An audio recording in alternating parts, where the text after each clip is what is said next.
مولوی صاحب سے تشریف لائیں اور اپنے مخصوص انداز میں ذکر محمد و آل محمد بیان فرمائیں بآواز بلند صلوات.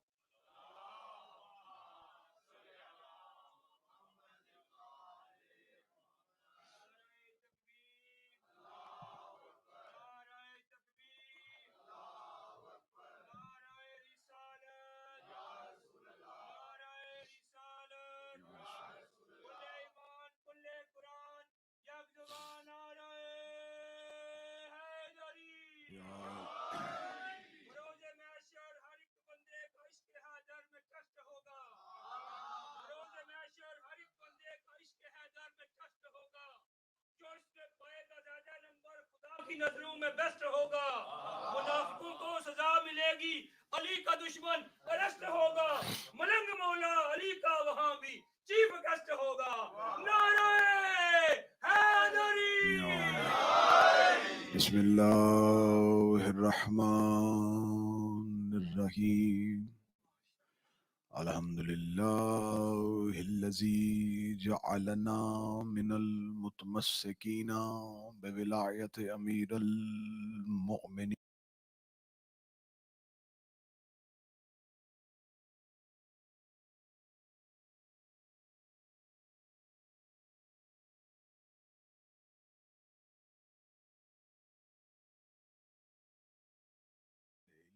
الذي جعلنا من المنتظرين صاحب الأسر والزمان اللهم إياك نعبد وإياك نستعين الصلاة والسلام بالتحية والإكرام على أشرف الأنبياء والمرسلين وأولاده الطيبين الطاهرين المعصومين ثم صلاة والسلام على الصديقة المباركة الرازية المرزية عالمة غير مؤلمة محافظة النبوة وناشرة الولاية أم الكتاب أم القرآن أم الأنوار أم الأئمة أم المعصومين أم العلوم أم الهدى ام الحسن ام الحسین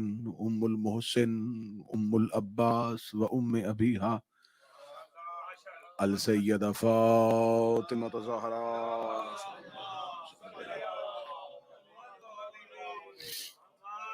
ولعن اللہ تعالی علی اعدائہم اجمعین اما بعد فقد قال جعفر ابن محمد علیہ السلام بسم اللہ الرحمن الرحیم من بکا و ابکا و تباکا وجبت لہ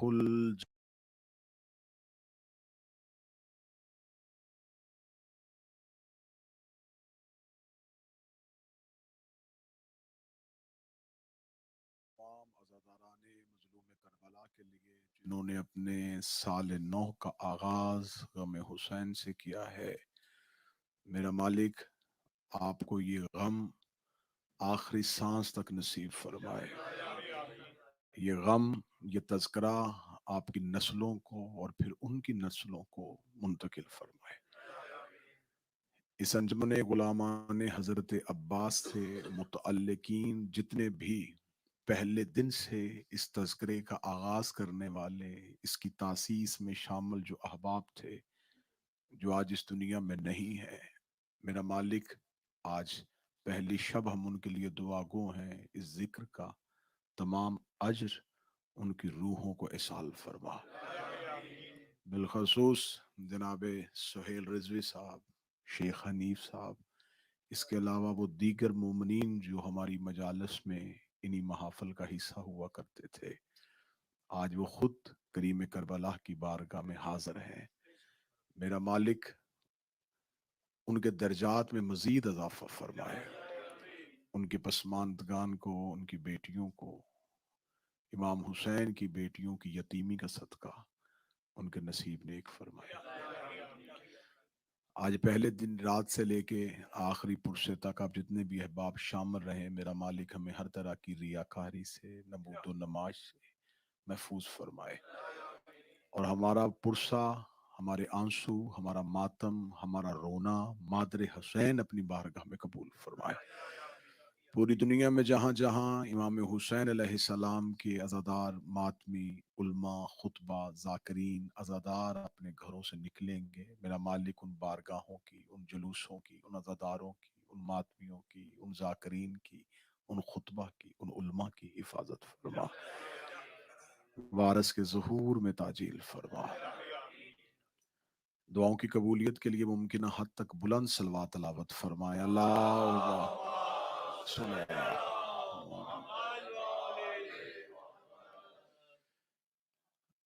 محرم کا چاند آسمان پر طلوع ہو کر غم حسین کی آمد کی اطلاع دیتا ہے۔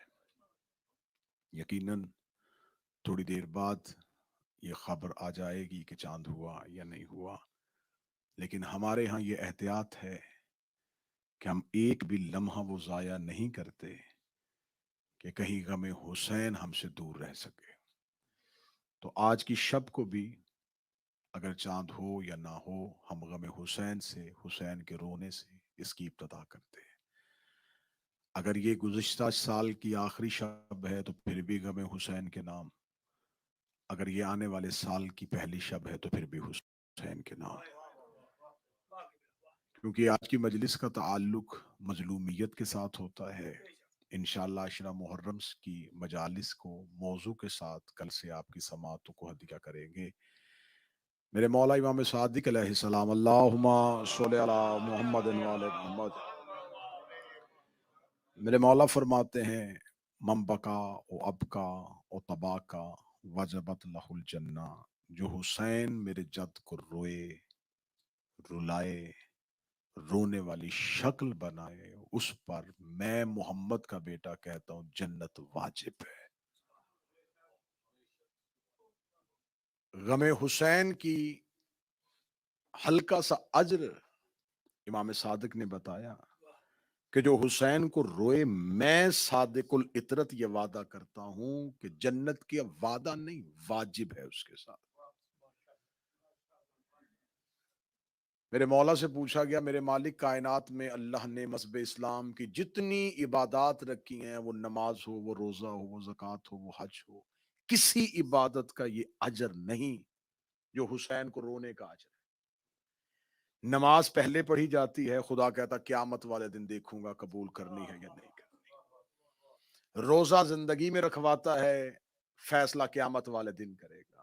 حج دنیا میں کرواتا ہے، قبولیت کا فیصلہ بروز محشر کرے گا۔ ہر عبادت دنیا میں کروائی جاتی ہے، فیصلہ قیامت کے روز ہوگا۔ کیا ہے حسین کا رونا؟ کیا ہے حسین پہ گریا؟ کہ آپ نے اس کا وعدہ کر لیا کہ میں وعدہ کرتا ہوں روئے، رلائے، شکل بھی بنائے تو میں جنت واجب کر دیتا ہوں۔ صادق العطرت نے یوں ہی سائل کا یہ سوال سنا، امام نے فرمایا کاش تمہیں خبر ہوتی حسین کو رونے کی قیمت کیا ہے، تو نے حسین کے گریے کا اجر عبادات کے ساتھ کیسے کیا؟ تجھے نہیں خبر حسین نہ ہوتے نہ نماز ہوتی، نہ روزہ ہوتا، نہ زکوٰۃ ہوتی۔ اسلام کے جتنے ارکان تو نے گنوائے ہیں، ان میں سے ایک بھی نہ ہوتا اگر حسین نہ ہوتا۔ تو میرے مالک پھر آپ یہ کہہ دیجئے کہ حسین علیہ السلام نے اسلام بچایا، حسین نے دین بچایا، تو حسین یہ قدر پا گیا۔ آپ تو عزادار کی بات کر رہے ہیں۔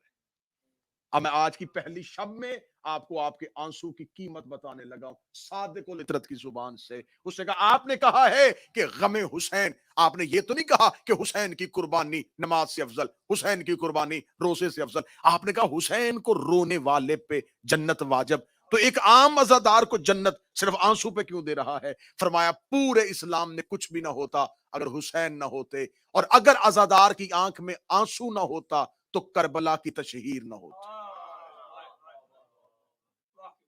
پورا اسلام اللہ نے بند کیا کربلا میں، کربلا بند کی ہے عزادار کے آنسو میں۔ پھر لفظ سنیے گا، پورا اسلام کربلا میں، پوری کی پوری کربلا حسین کے آنسو میں۔ اس کا مولا غم حسین پہ رونے کے لیے کیا شرط ہے؟ کیونکہ انسان مرضی سے رو نہیں سکتا، ہر عبادت مرضی سے ہوتی ہے، رونا مرضی سے نہیں۔ روتا تو انسان تب ہے جب تکلیف ہوتی ہے، اور آنسو کی بھی دو قسمیں ہوتی ہیں، ایک خوشی کا آنسو ہوتا ہے، ایک غم کا آنسو ہوتا ہے۔ مولا امیر المومنین کی بارگاہ میں بیٹھے ہوئے جناب سلمان کی آنکھیں آنسوؤں سے جھلک رہی تھی۔ ایک شخص نے کہا مولا سلمان کیوں رو رہا ہے؟ فرمایا میرے فضائل سن کے خوشی سے رو رہا ہے۔ اور پھر وہی پہ میرے مولا امیر المومنین نے ایک معیار دیا تھا، مولا فرماتے ہیں اگر دیکھنا ہو آنسو خوشی کا ہے یا غم کا ہے، آنسو آنکھ سے نکلے اس کو الٹی ہتھیلی پہ رکھو، اگر تو آنسو ٹھنڈا ہوا تو خوشی کا ہے، گرم ہوا تو غم کا ہے۔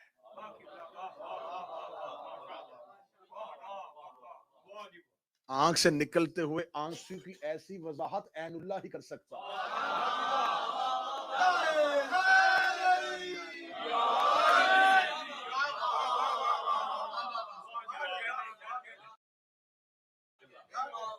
مولا امیر المومنین نے فرمایا کہ انسان کے آنسو جب غم کا نکلتا ہے تو غم تب پیدا ہوتا ہے جب دل میں حرارت پیدا ہوتا ہے۔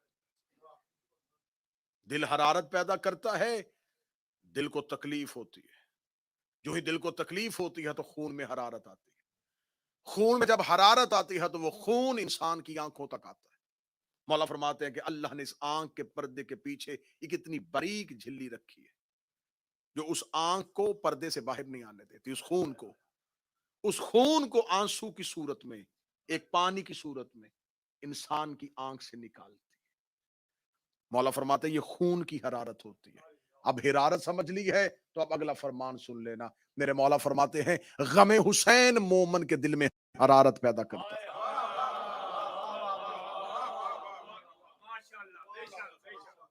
حسین کا غم مومن کے دل پہ حرارت پیدا کہ آئیں تھوڑی دیر بیٹھیں روئیں، کبھی بھی نہیں روئے گا۔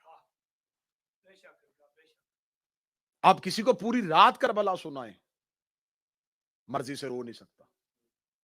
مومن کا دل صرف نام حسین کی نون ختم ہونے کا انتظار کرتا ہے اور آنکھ سے آنسو نکل آتا ہے۔ امام سے پوچھا گیا مولا حسین کو رونے کے لیے کیا چاہیے؟ امام نے فرمایا صرف رونے کے لیے ایک چیز چاہیے، شجرہ شریف ہونا چاہیے،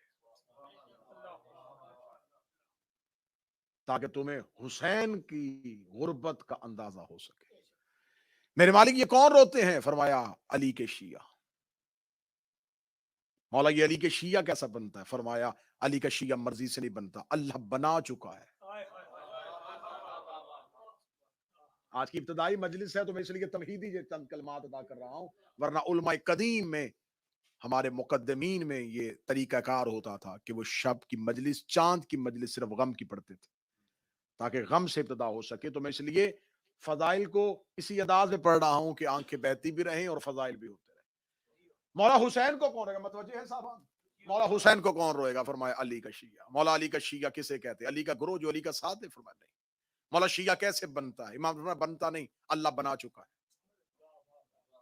میں پھر لفظ کہنے لگا ہوں اپنے نوجوان بچوں کے لیے، شیعہ دنیا میں آ کے نہیں بنتا۔ مولا کیسے؟ کتاب کا حوالہ حیات القلوب علامہ مجلسی، کتاب کا حوالہ بحال الانوار علامہ مجلسی، کتاب کا حوالہ کامل الزیارات غیبت الصغریٰ کے دور میں لکھی ہوئی کتاب۔ امام نے فرمایا خولکو شیعتنا من فاضل طینتنا، ہمارے شیعہ ہماری بچی ہوئی طینت سے خلق ہوئے۔ مولا فرماتے ہیں اللہ نے جو شیعوں کو خلق کیا ہے، ہم اہل بیت کی بچی ہوئی طینت سے خلق کیا ہے۔ یہ کہنے کے بعد فرمایا والمعجون بماء ولایتنا، پھر اللہ نے ان کی مٹی کو ہماری ولایت سے گوندا ہے۔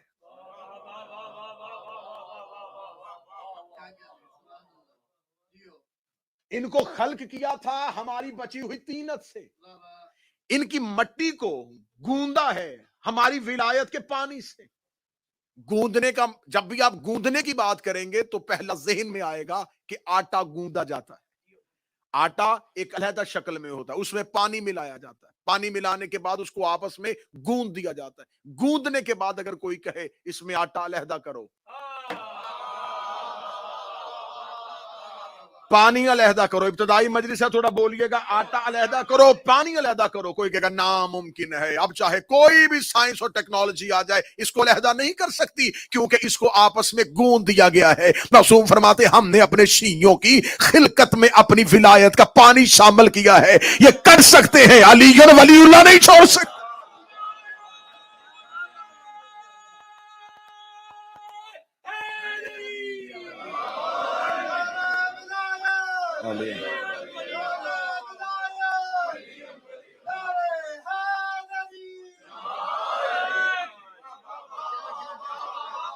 ان کو خل کر دیا گیا ہے, معجون کر دیا گیا ہے. ان کو معجون کر دیا گیا ہے بے ماء ولایت نا, ہماری ولایت کے پانی کے ساتھ. اب ان کے دلوں سے ہماری ولایت کوئی نہیں نکال سکتا.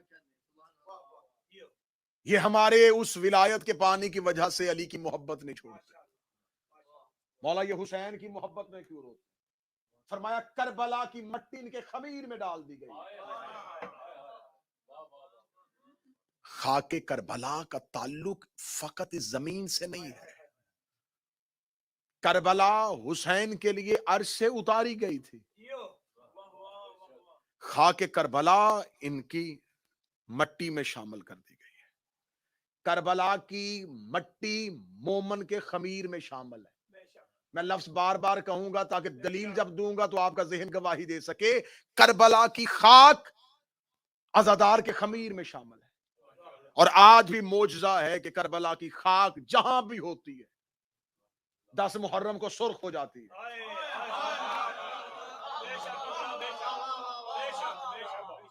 شاید میں جملہ سمجھا نہیں سکا. کربلا کی مٹی جہاں بھی ہوگی 10 محرم کو سرخ ہوگی.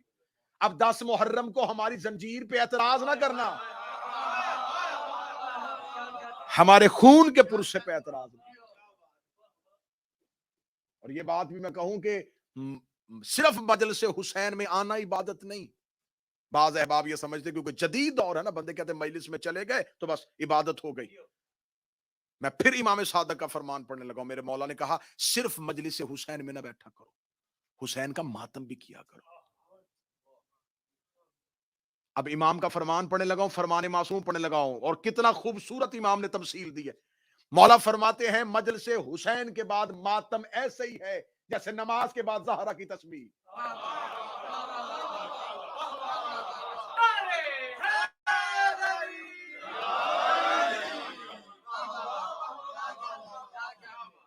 جیسے نماز کے بعد تسبیح زہرا کی حیثیت ہے, ویسی ہی مجلس شبیر کے بعد ماتم شبیر کی حیثیت.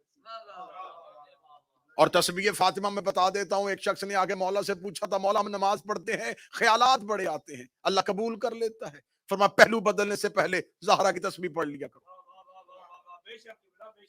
اب میں فرمان معصوم پڑھنے کا, مولا نے فرمایا نماز اگر قبول کروانی ہے تو نماز اگر خیالات سے بھری بھی تھی, پہلو بدلنے سے پہلے تسبیح زہرا پڑھ لیا کرو. مولا تسبیح زہرا پڑھیں گے نماز قبول ہو جائے گی. فرمایا تمہاری زخمی نماز کی چادر کا نام زہرا کی تسبیح. زخمی نماز کو چادر زہرا ڈھانپ, تو یہ تسبیح زہرا تمہاری نماز کو ڈھانپ لیتی ہے. معصوم فرماتے ہیں صرف مجلس نہیں, ماتم. اور مجلس کا تسلسل جو ہے, کیونکہ آج پہلی مجلس ہے, شب کی مجلس ہے, میں اپنی قوم کے بچوں سے ضرور کہوں گا. ایک وقت ہوتا تھا جب احترام مجلس میں مجالس ہوتی تھی. اب کیونکہ احترام مجلس پڑھے نہیں جاتے, مجلس میں آتے. احترام مجلس بھی ایک چیز ہے. جیسے آپ مصلی پہ آتے ہیں تو مقدمہ ہے وضو. جب تک آپ کا وضو کامل نہیں ہوگا تو وضو کے لیے شرط ہے جو پانی آپ لے رہے ہیں اس کو پہلے دیکھیں, یہ آب مضاف تو نہیں, یہ پاک پانی ہے, اس میں کوئی چیز تو شامل نہیں ہے. پھر آپ دیکھیں یہ پانی میں کوئی رنگت اس کی تبدیل تو نہیں ہے. پانی صاف ہوگا وضو ہوگا, وضو پورا ہوگا نماز ہوگی. ہر عبادت سے پہلے کچھ مقدمات ہیں. مجلس شبیر اس چیز کا نام نہیں, آئیں اور سیدھے آ کے بیٹھ گئے. بعض لوگوں کے ذہن میں یہ خیال ہوتا ہے کہ ہم مجلس میں تب جائیں گے جب پڑھنے والے کا بالکل جو مین پڑھنے والا اس کا ٹائم ہوگا تو ہم مجلس میں جائیں گے. اس ایک طریقہ کار نے میری قوم کو مجلس کے تقدس سے دور کر دیا. بعض لوگ سمجھتے ہیں کہ ہم مجلس میں اخیر میں جائیں گے تو پھر بھی قبول ہے. مجلس کی پہلی صف میں بیٹھنا ایسے ہی ہے جیسے جماعت کی نماز کی پہلی صف میں آنا.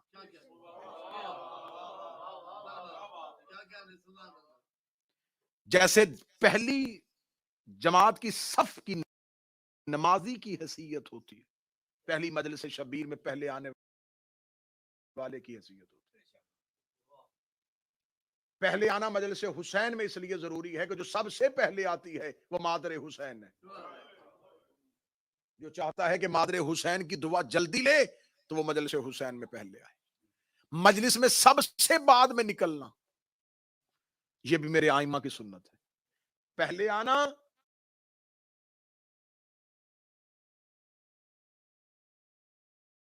بعد میں نکلنا. تقدس کو ملحوظ خاطر رکھنا، احترام کو ملحوظ خاطر رکھنا. آپ کے گھر میں کوئی مہمان آئے اور وہ مہمان آ کے اونچی آواز میں کہہ کے لگائے تو آپ اس کو بدتمیزی شمار کرتے. وہ آپ کے گھر میں بیٹھ کے فضول باتیں کرے تو آپ کو لغویات بکنے والا بدتمیز لگتا ہے. تو یہ امام بارگاہ جو ہے یہ حسین کا گھر ہے. ان 9 دنوں میں یہ احتیاط کیجئے گا کہ آپ نے اپنی ذاتی گفتگو کرنی ہے امام بارگاہ کی حدود سے باہر. جب تک حسین کی مجلس والی جگہ پہ ہیں تو صرف حسین کے لیے بیٹھے. کوئی باتیں غیر ضروری تو نہیں لگ رہی؟ یہ حسین علیہ السلام کا فیض ہے ہم پر کہ مجلس حسین میں اس نے ہمیں بلایا، اور مجلس حسین میں نمازی بڑے سے بڑا نمازی بھی ہو اس کی نماز تصورات سے خالی نہیں ہے. نماز میں تصور کیوں آتے ہیں؟ کہتے ابلیس گمراہ کرنا شروع کر دیتا ہے. لے میں منبر کے تقدس کی قسم کھا کے کہتا ہوں، نمازی نماز میں خیالات میں جاتا ہے، ماتمی مجلس حسین میں خیالات میں نہیں جاتا. جو تصور نماز میں آیا تھا وہ مجلس میں کیوں نہیں آیا؟ اس کا مطلب ہے کہ ابلیس مصلی تک آ جاتا ہے، مجلس حسین میں نہیں آتا.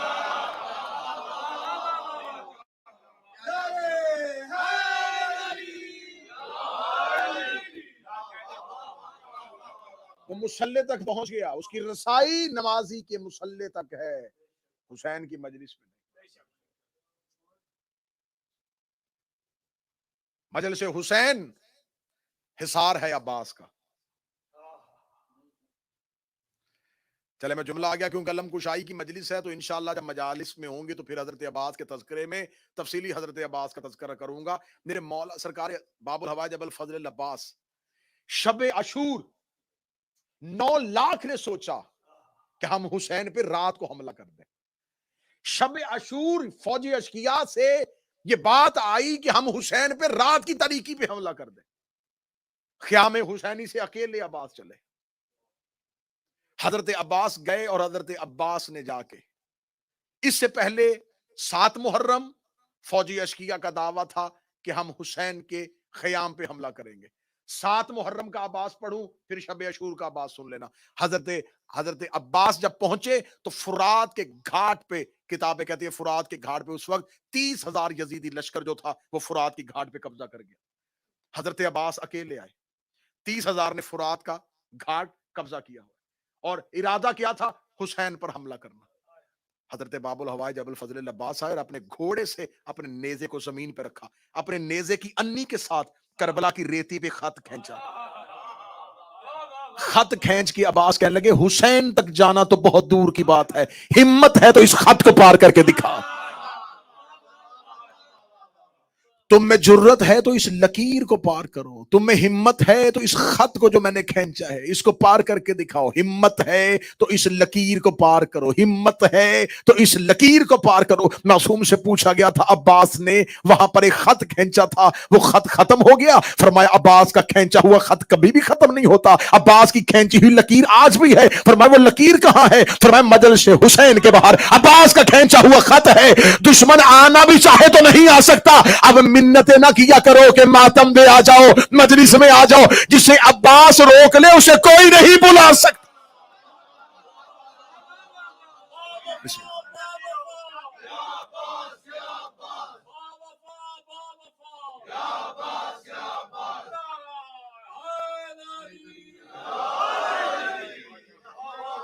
آپ نے خلوص نیت کے ساتھ آپ مجالس میں آئے، آپ عزاداری حسین علیہ السلام کو بالکل خلوص نیت کے ساتھ، جیسے نمازی نماز میں خلوص دکھاتا ہے ویسے حسین کے ماتم میں خلوص دکھاتا، ویسے حسین کے عزاداری میں خلوص دکھاتا۔ ایک دور ہوتا تھا گلی محلے میں بحثیں ہوتی تھی، اب اس سے زیادہ خطرناک دور یہ ہے، اب ہے سوشل میڈیا پہ بحثیں، اعتراض کرنے والے کا چہرہ بھی نظر نہیں آتا، اور جہاں چہرہ نظر نہ ہو وہاں آنکھوں کی دید اور شرم بھی ختم ہوتی۔ 200-250 سوالات کم از کم ایسا ہے جو دشمن تیار کر کے بیٹھا ہوتا ہے محرم سے پہلے۔ جو ہی محرم کی آمد آتی ہے، میری قوم کا بچہ کوئی پوسٹ لگاتا ہے، کوئی سٹیٹس لگاتا ہے، نہیں کالے کپڑے قرآن میں کہاں ہے، ماتم قرآن میں کہاں لکھا ہے، زنجیر قرآن میں کہاں لکھی ہے۔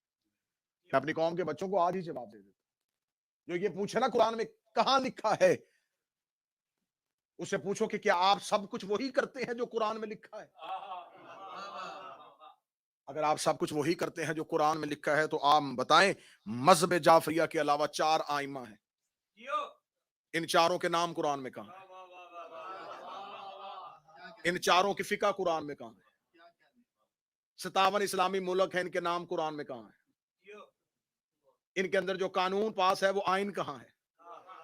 جو آج اسلامی نظام قائم ہے وہ نظام قرآن میں کہاں ہے؟ چھوڑ دو دنیا داری کی باتیں، نماز کی رکعتیں قرآن میں کہاں ہیں؟ رکوع میں کتنی دیر رکنا یہ قرآن میں کہاں ہے؟ سجدے میں قرآن کا حکم کہاں ہے؟ زکوٰۃ کتنی بھیڑ پہ، کتنی بکریوں پہ، کتنی سونے پہ چاندی پہ قرآن میں کہاں ہے؟ کعبے کے 7 چکر قرآن میں کہاں ہے؟ صفا مروہ کی صحیح قرآن میں کہاں ہے؟ منی پہ جانا قرآن میں کہاں ہے؟ عرفات میں رکنا قرآن میں کہاں ہے؟ مزدلفہ میں جانا قرآن میں کہاں ہے؟ اگر یہ ساری چیزیں قرآن میں نہیں ہیں تو پھر کام کیوں کر رہے ہو؟ کہتے جی قرآن میں نہیں ہے، قرآن میں ہمیں نظر نہیں آ رہی لیکن ہمارا اس پہ یقین ہے۔ اچھا چلو ٹھیک ہے، جو قرآن میں آج ہم سے میری قوم کے بچوں سے پوچھتے ہیں یہ بھی قرآن میں نہیں ہے، یہ بھی قرآن میں نہیں ہے، یہ بھی قرآن میں نہیں ہے، تو جو کچھ قرآن پہ لکھا ہے اس پہ سارے عمل کر رہے ہو؟ قرآن میں لکھا ہے کہ جھوٹ نہیں بولتے، تو کیا سارے مسلمان ایسے ہیں جو جھوٹ نہیں بولتے؟ قرآن میں لکھا ہے حسد نہیں کرتے، کیا سارے ہی ایسے ہیں جو حسد نہیں کرتے؟ غیبت نہیں کرتے، مال حرام نہیں کرتے، جو کچھ قرآن میں حکم ہے وہ کیا سارا کچھ سارے کرتے؟ اس کا مطلب ہے کہ تجھے شریعت سے محبت نہیں، حسین سے دشمنی ہے، تجھے دین سے محبت نہیں، تجھے حسین سے دشمنی ہے۔ یہ قرآن میں کہاں لکھا ہے؟ یہ قرآن میں لکھا ہے۔ اللہ صرف حکم دیتا ہے، تشریع رسول کرتا ہے۔ بس میں آخری بات کہنے لگا ہوں، اللہ صرف حکم دیتا ہے، تشریع رسول کرتا ہے۔ خدا نے صرف حکم دیا اقیموا الصلاۃ، بس نماز قائم کرو۔ اب اتنے میں کہہ رہا ہوں کہ صرف باب الصلاۃ، کتاب الصلاۃ اگر اٹھا لیا جائے تو الماریاں بھری ہوئی ہیں علماء کی۔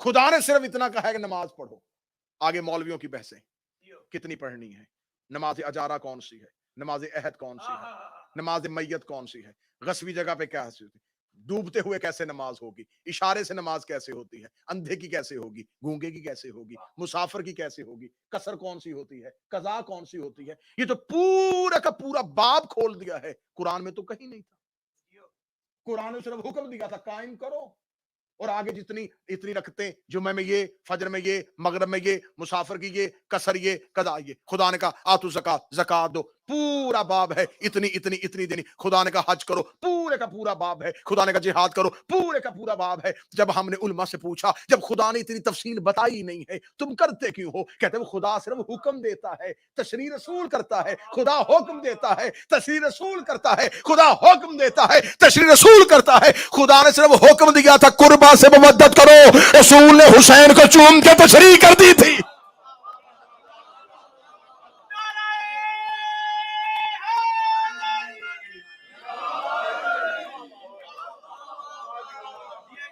جیسے صرف اللہ نے نماز کا حکم دیا، تشریع رسول نے کی، روزے کا حکم دیا، تفسیر رسول نے بتائی۔ خدا نے صرف یہ کہا تھا قربا سے مودت کرو۔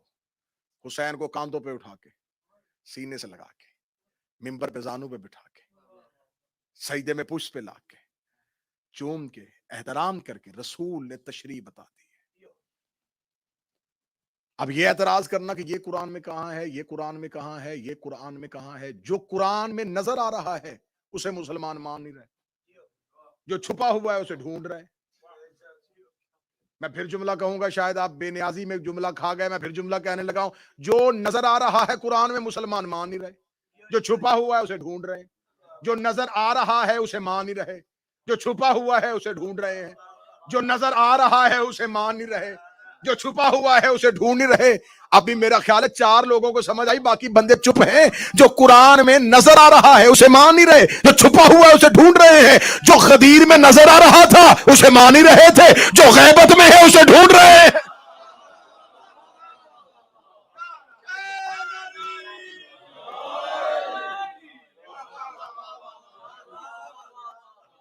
متوجہ ہے سب بات کی؟ غم حسین کا تعلق جو ہے وہ صرف حسین کے عزادار اور مومن کے ساتھ. قلوب میں حرارت پیدا کرنا، دلوں کو ولایت علی دینا، یہ ہے کرم مادر حسین کا.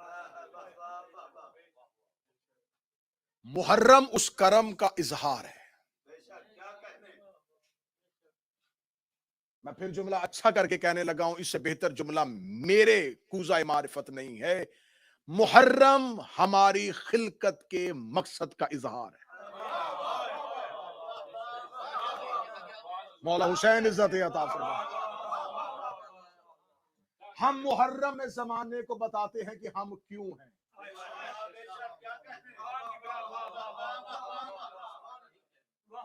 ہم عزاداری برپا نہیں کر رہے، عزاداری ہمیں زمانے میں متعارف کروا رہے ہیں. ہم مجلس شبیر نہیں کر رہے، مجلس شبیر ہماری پہچان بتا رہے ہیں.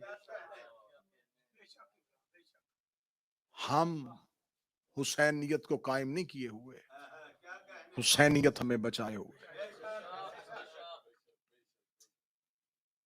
کل شیء یرجع الی الاصل، ہر چیز اپنے اصل کی طرف پلٹتی.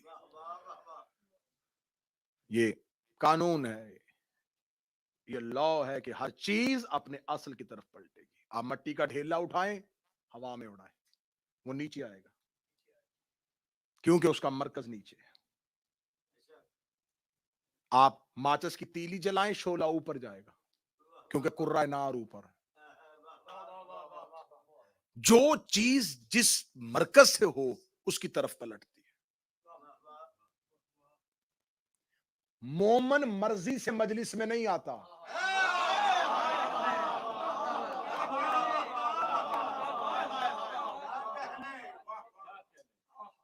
آپ ان 10 دنوں میں آزما کے دیکھ لیجئے گا، آزمائیے گا ان 10 دنوں میں اس چیز کو آزما کے دیکھ لیجئے گا. مجلس کا وقت ہوگا، آپ کے اس سے پہلے ایک بے چینی، ضروری امور جلدی جلدی نپٹا رہے ہو. میں ممبر کا تقدس اور مولا عباس کا علم ضامن ہے، میں گواہی بنا کے کہہ رہا ہوں، اتنا لوگ خوشیوں کا انتظار نہیں کرتے جتنا حسین کے عزادار رونے کا انتظار کرتے. انسانی فطرت ہے، انسان غم سے گھبراتا ہے. اسے پتا چل جائے فلاں جگہ پہ غم کی محفل ہے، وہ کبھی نہیں جائے گا. نہیں یار، دل پریشان ہو جائے گا. آپ آزمائیے گا، ان 10 دنوں میں آپ مجلس کے بغیر رہ ہی نہیں سکتے. جتنے بھی ضروری کام ہو، بندہ کہتا ہے یار جلدی جلدی ختم کرو، جلدی جلدی ختم کرو. چھوٹے چھوٹے بچے لے کے مائیں سخت موسم میں گھروں سے نکلتی ہے. مجھے حسین کی قسم، لوگ یہ سمجھتے ہیں شاید ہم مجلس میں جا رہے ہیں. حسین کی ماں دروازے پہ کھڑی ہو کے تمہیں آواز دے رہی ہے، تمہیں بلایا جاتا ہے. حسین کی ماں نام لے لے کے بلاتی ہے. مجلس سے ایک رات پہلے فرشت بنتی ہے، حسین کا بیٹا اور حسین کی بہن فرشت بناتی ہے. جب مومنین مجلس میں آتے ہیں دروازے پہ سجاد استقبال کرتے ہیں. پلٹ کے آ گئے تھے مدینے واپس، آباد ہو گیا تھا مدینہ. منہال کوفی آیا مولا سجاد کے پاس، اس نے کہا مولا مجھے خبر ہوئی آپ بہت روتے. مولا کربلا نے آپ کو ضعیف کر دیا، لیکن مولا ہم کیا کریں، میں اجازت لینے کے لیے آیا ہوں، میرا بیٹا جوان ہے، کربلا کے بعد میرا جی نہیں کرتا کہ ہم کوئی خوشی کریں. میں نے جملہ چھپایا تھا، اب اگر تم ہائے کہہ سکو تو میں جملہ بدلتا ہوں. منہال کہتا اکبر کے بعد جی نہیں کرتا کہ بیٹے کی شادی. مولا اکبر و قاسم کے بعد جی نہیں کرتا بیٹوں کی شادیاں کرے. اے میرا مولا پوچھنے آیا ہوں، اجازت ہے میں بیٹے کی شادی کروں؟ ہاں ہاں منہال یہ واجبات میں سے ہے. منہال جلدی کرو. میرے مولا پھر ایک حسرت ہے، آپ آئیں گے؟ جو ہی منہال نے مولا سجاد سے کہا نا آپ آئیں گے، سجاد رو کے کہتے ہیں کربلا کے بعد خوشیاں؟ جب سے میرا اکبر گھوڑے کی زین سے گرا مجھے خوشیاں اچھی نہیں لگتی. منہال کہتا مولا پھر ٹھیک ہے میں بیٹے کی شادی نہیں کروں. مولا جب تک آپ نہیں آئیں گے. مولا سجاد رو کہتے اچھا اگر تیری ضد ہے، تو نے اتنی محبت سے کہا ہے، پھر ایک میری بھی بات مان. مولا حکم. فرمایا اپنے بیٹے کی شادی پہ غریب کی مجلس کہتا ہوں. میں گھر سے مجلس کے لیے آؤں گا. منہال ہمیں اچھا نہیں لگتا تیرے گھر میں خوشی ہوگی اور وہاں رونا ہو. کیا منہال تیرے گھر کے لوگ مجلس حسین میں رو لیں گے؟ منہال کہتا نسلیں قربان کروں. مولا تیرے غم سے زیادہ اچھا کون سا غم ہے؟ مولا میرے گھر میں مجلس ہوگی مولا حسین کی، ہم روئیں گے حسین کو. یہ کہنا تھا مولا سجاد اپنی جگہ سے اٹھ کے کھڑے ہوئے، دونوں ہاتھ ماتھے میں رکھتے تیرا بڑا شکریہ، تو میرے بابے کی مجلس کا اہتمام کر رہا ہے. یہ جملہ کہنا تھا منہال ہاتھ باندھ کے کہتا فرزند زہرا میرا شکریہ کیوں ادا کر رہا ہے؟ مولا یہ احسان نہیں ہے، یہ ہمارا حق بنتا ہے کہ ہم حسین کو روئے. منہال باہر والے دروازے پہ گیا تھا، یہ پردے سے کنیز آئی آگے مولا سجاد سے کہتی عالیہ کہہ رہی منہال سے کہے ایک کنات لگوانا زینب ساتھ آئے. منہال سے کہہ پردے کا اہتمام کرنا، میں زینب بھی ساتھ آؤں گی. جب کہا نا میں زینب ساتھ آؤں گی تڑپ گیا منہال. رو کہتا مولا علی کی بیٹی میرے گھر، علی کی بیٹی میرے گھر. منہال جہاں مجلس ہوگی وہاں ہم جائیں گے. بس عزادارو منہال نے مجلس حسین کا انتظام کیا. لوگ مجلس میں آ کے بیٹھ گئے. منہال بار باہر والے دروازے کو دیکھ مجلس کے آغاز میں تکیے لگا کے بیٹھا. آخر جب مجلس اپنے وسط میں پہنچی منہال سر جھکا کے کہتا صدیقہ ماں کا بیٹا ہے، وعدہ کیا تھا آؤں گا. اللہ جانے کون سی غلطی ہو گئی ہم سے جو غریبوں کے گھر امام نہیں آیا. منہال یہ کہے کہ اٹھ کے باہر کی طرف گیا تو کوئی شخص ہے جو وہاں بیٹھا ہے جہاں لوگوں نے اپنے جوتے اتارے. منہال ہاتھ پکڑ کے کہتا مسافر آگے جا کے بیٹھ. اتنا جملہ کہنا تھا یا سید الساجدین نے اپنے چہرے سے رومال ہٹایا، رو کے فرمایا منہال جب سے مجلس کا آغاز ہوا میں سجاد آ گیا ہوں، میں ان کا شکریہ ادا کرنے آیا ہوں جو میرے بابے کو رونے کے لیے آئے. غم حسین حسرت ہے. چاند طلوع ہو جائے تو غربت میں دیکھنا، بس چاند کو دیکھ کے ایک ذہن میں بہت لینا یہ چاند کس کس نے کہاں کہاں دیکھا. حسین نے سفر میں دیکھا،